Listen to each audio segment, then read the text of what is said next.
Welcome to the City. I'm Anthony Wilson, the Public Information Officer for the City of San Angelo. And joining us today, we have a special guest. Usually, of course, we have city employees who are joining us in this forum. But today we have a fella who is not a city employee, although he does perform in a city facility. I'm speaking of Maestro Hector Guzman, the conductor for our San Angelo Symphony. Hector, thanks for being with us. Thank you for inviting me, Anthony. Now, of course, we have you on because we are on the cusp of the 2018-2019 season for the San Angelo Symphony. Tell us what you have in store for symphonic music fans this coming season. Well, we have 6 outstanding concerts, and as you have seen throughout the years, with a lot of variety. I mean, we have a little bit of everything for everyone.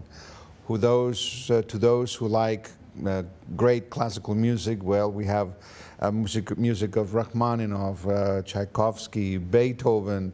We have a piano concerto. We have a guitar concerto. We have a brass ensemble, the Christmas concert. The Pops will feature Pink Martini, which is a fabulous band. And then, so a little bit of everything for everyone. So it's very exciting, and we're very much looking forward to it. Now, I know you usually have a theme for each season. What is this year's theme? The art of music. All right. So tell us how you come up with a theme and then the music that accompanies that theme. Well, sometimes the music precedes the title. Sometimes the title precedes the season. It depends on how it works. This year, I suggested the season, the artistic committee, we shared ideas, we changed a few things, and then after the season was put together, then our ladies, our marketing ladies came up with the art of music, just to be more generic rather than just boxes in, and sometimes the title boxes you in. But this one is pretty, large, and you can do a lot of things with the art of music. So there's not a common thread running through each show. It's eclectic, I guess you might say. Exactly, and that's what they wanted to do because it's just so eclectic. It just touches a number of musical styles. So hey, let's just put the art of music. So tell me about what your responsibility is in coming up with the season versus this committee that you talked about. How does that all work as far as coming up with the music and the shows for each season?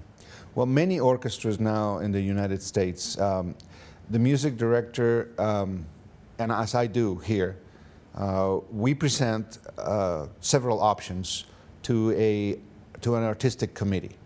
The artistic committee is usually comprised of members of the board, people who have some knowledge about music, or just really outstanding citizens who are concerned or they love music. So I present them several options. Then there are discussions, about 3 or 4 meetings, 1 year, sometimes 2 years in advance.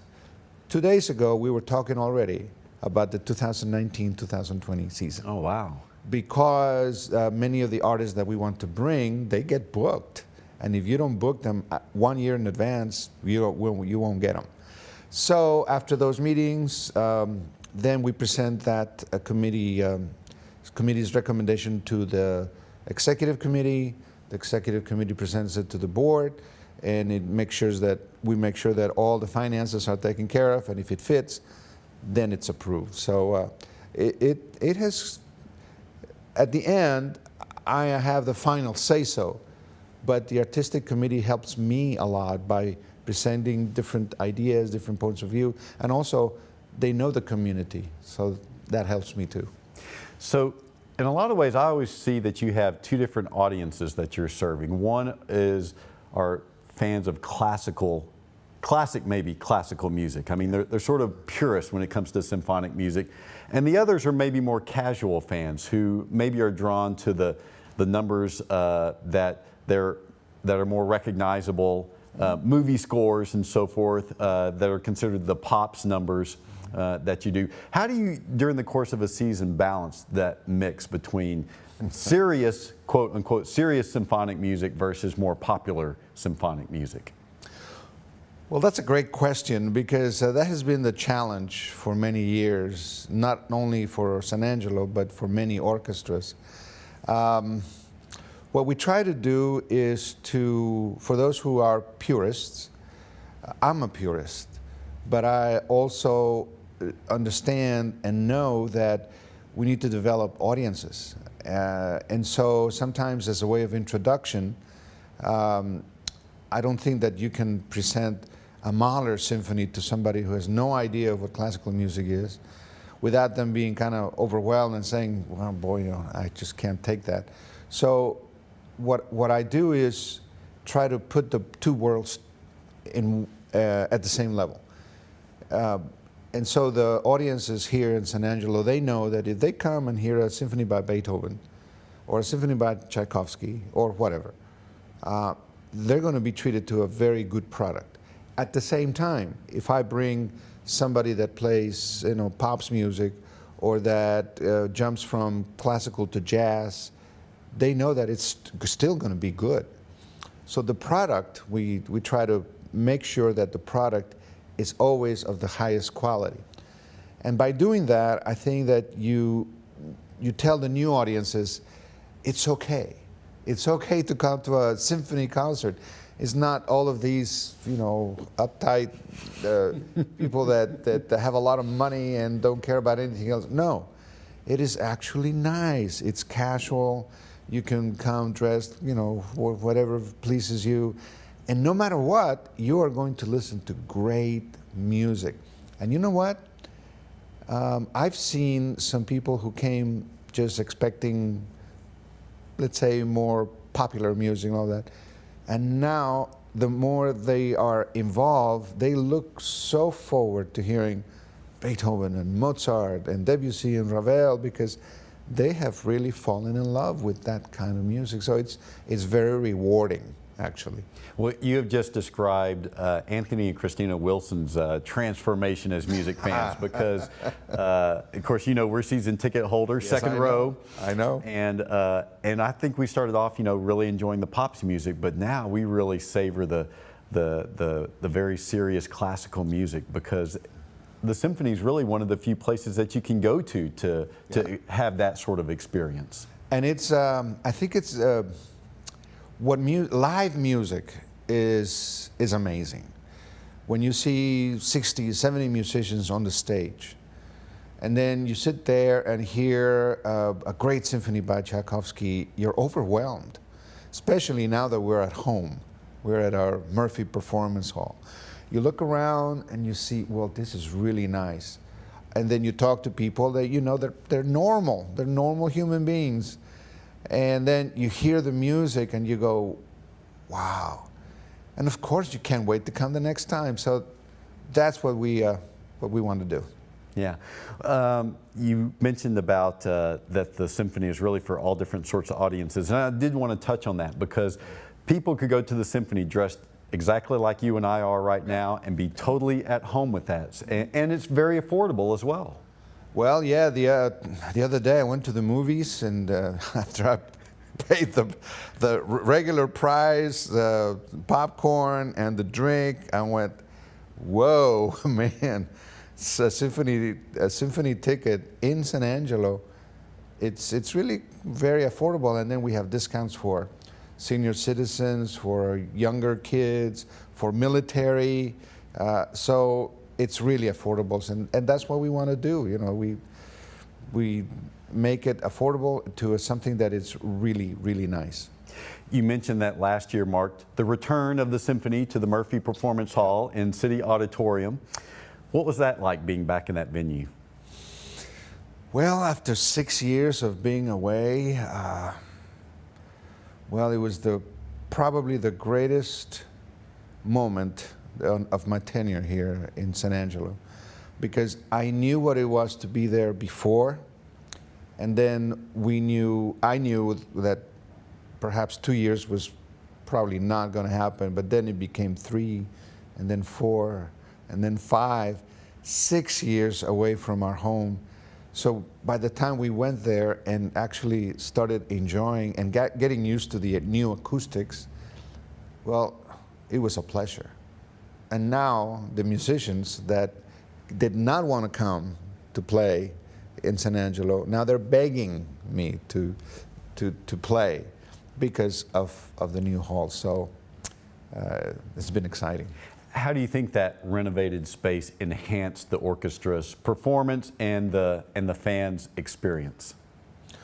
Well, when you come to a beautiful place like that, the first thing that you go and say is, wow, I can't believe this is so beautiful. Number two, for the musician, it's an encouragement. When you play in a place that does not have good acoustics as well, it's a drag, because it doesn't matter how beautiful you try to make that instrument sound, if you have bad acoustics, it won't work. But when you have aesthetically beautiful place, and you know that whatever you do, the sound is going to, that you produce with your instrument is going to be beautiful. Well, you don't struggle as much, and it kind of makes you play even better.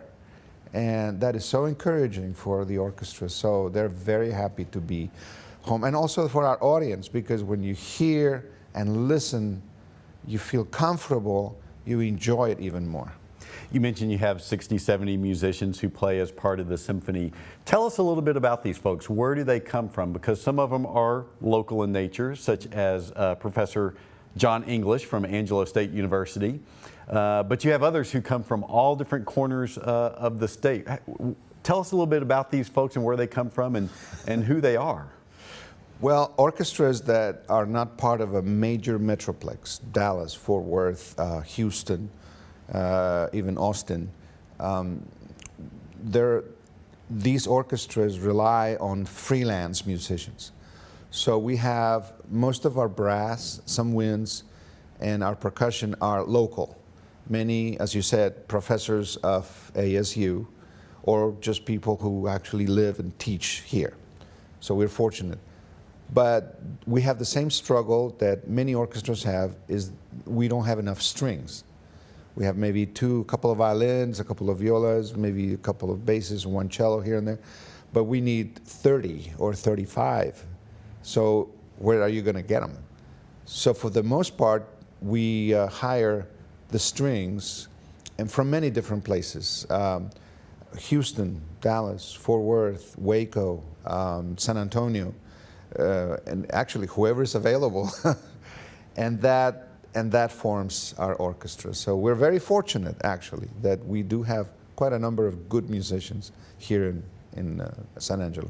And when a new season begins, do you have to sort of recast the orchestra to some extent? I mean, I'm sure you have a lot of people who return and play year after year, but you probably have to bring in some new players each year. Yes, as a matter of fact, that's every year, and it's mostly strings. Our brass and winds remain pretty much consistent because they tend to work here and live here, but the strings, they do not. They're all over the place. As a matter of fact, yesterday we had a string audition, and throughout the year sometimes we have auditions. And yes, that's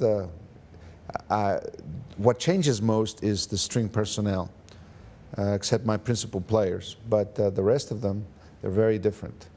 Now, just because I work in city venues, I've had an opportunity to see how you guys prepare for a concert. And this is fascinating to me. And I want you to talk a little bit about the process of preparing for a concert. When do the musicians first get their music? Average time is about a month in advance. Our librarian, David Phillips, who is also our principal clarinetist, he gets the music. In fact, we have all the music now for the first concert, or just about. One piece is just about to come in. Then he makes copies and scans them in a way that is legal.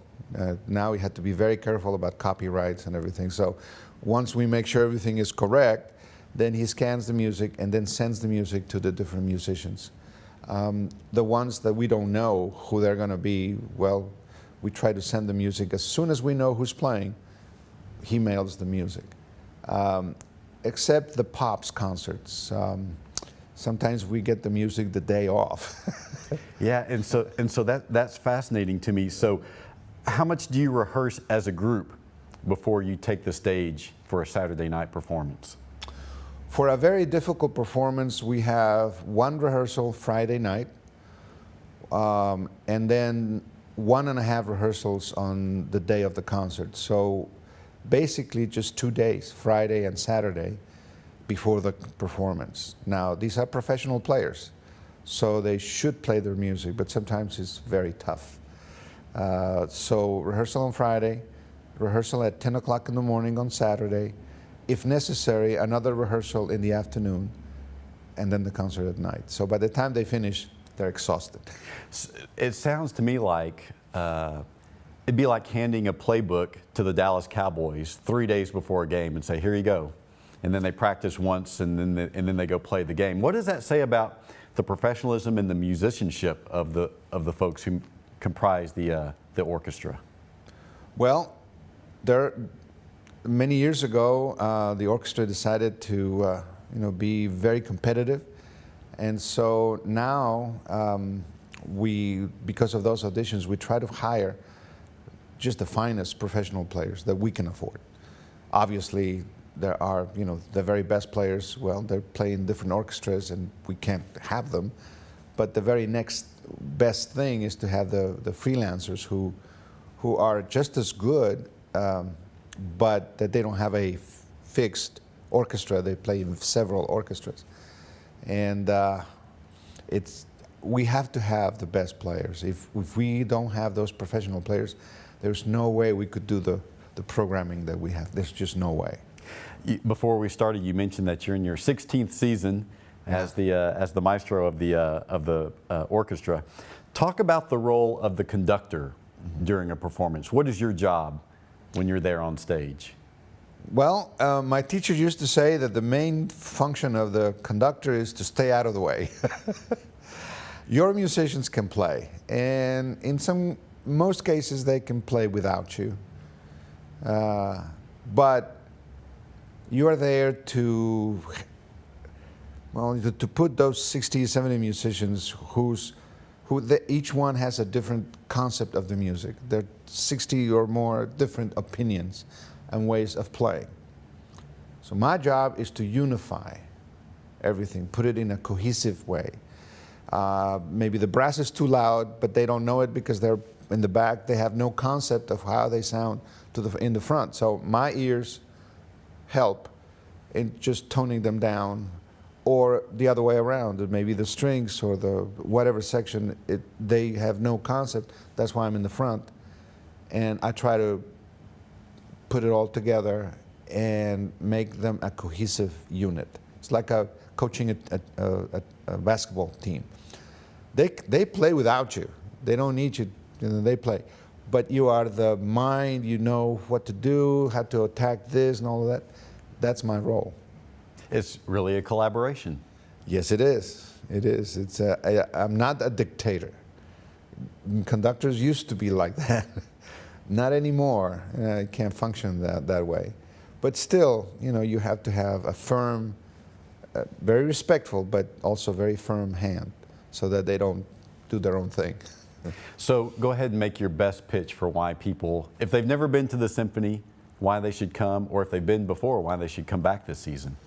Well, we have a number of attractions. Number one, the first concert, October 6th, features Hao Chen Zhang. I said, well, who the heck is this guy? Well, he won the 2009 Van Cliburn International Piano Competition, which, as you know, together with the Tchaikovsky competition, the most important competition in the world today. He's playing Rachmaninoff, and then the orchestra plays Tchaikovsky. In November, we have a brass ensemble, the Imperial Brass, and they are going to perform by themselves, and they play just about anything. The Christmas concert is one of our most popular concerts. It's always a lot of fun. But in this time, after 15 years of absence, we're going to have a choir made out of people from the community. Nice. So that is going to be very nice. In February, we have Legends of Jazz. The first half is going to be Debussy and Mozart, and the second half is jazz. In March, we have The Sounds of Spain, a classical guitarist, Mauricio Diaz, who now teaches in France, is coming to San Angelo to perform a beautiful piece by the Spanish composer Joaquin Rodrigo for guitar and orchestra, and the orchestra plays Beethoven, one of his most popular symphonies, number 7. That's in March. And then in April, our Pops, who is at the Janelle, it's the Pink Martini, who is an outstanding band. They have several albums. And so those are some of the reasons people should come. They're wonderful artists, and to have them in San Angelo, well, that's a great privilege. And number 2, the place. If you've never been to the Murphy, man, you're in for a treat. You should be there. And as you said, those who have been there, they want to come back because it's just a gorgeous piece of, it's a gorgeous building.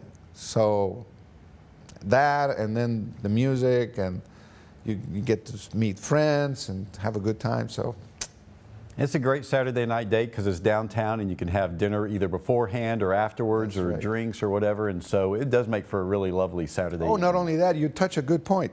Our concert starts at 7 p.m., so they're early. So it's good for the kids because they don't have to go to bed that late. As you said, you could eat dinner before or after and still early. So that's another good reason. Very good. So if people want more information about the symphony and the upcoming season, what's the best way for them to go about getting that? Several ways. Our phone number is 325-658-5877. It's a very easy number, 658-5877. The best way is online, sanangelosymphony.org. That's our website. And there you can see the season, the artists, the dates, and all the fun things that the symphony does. They have dinners, they have activities, a number of things that are not part of the season that are just as fun. In fact, one of those involves, don't you do like little performances on Thursday evenings or something like that? Well, we do a number of things. Not only me, but some of the musicians of the orchestra. We go to elementary schools, high schools, even the college. We go to senior centers, hospitals, to do what is called music and wellness. So we do things for the community. So all of that information is on our website. And then you can purchase tickets too. You can see the different packages, the different memberships that they're there. So you can't miss it. It's a good website. Well, we encourage you to check out the San Angelo Symphony this upcoming season. We've been joined by the maestro, Hector Guzman, conductor of the San Angelo Symphony, and we hope you'll join us for the next episode of The City.